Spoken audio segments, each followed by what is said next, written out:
është era e tretë që po organizohet motomitingu.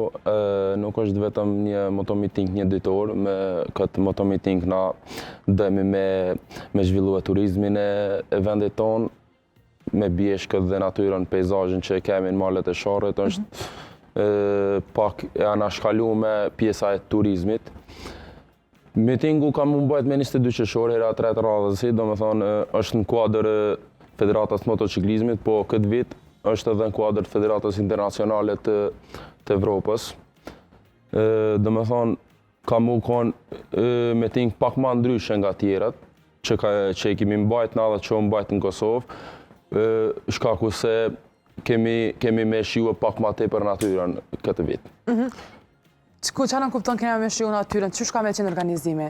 Organizimi do bëhet në ora 9:30, do me thonë do bëhet grumbullimi i motoristëve në shishin e dëshmorëve në Sharr.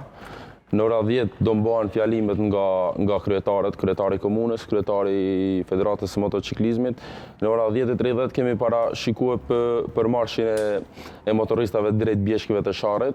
E pastaj në ora 13:30, do me thonë ka me qenë pauza në lartë në bjeshk, ka me qenë me një program folklorik, me qiftelia si për shqiptarët, dhe pastaj do bëhet ndamja e terenit për motoristat të përkaditur dhe ata fillestar.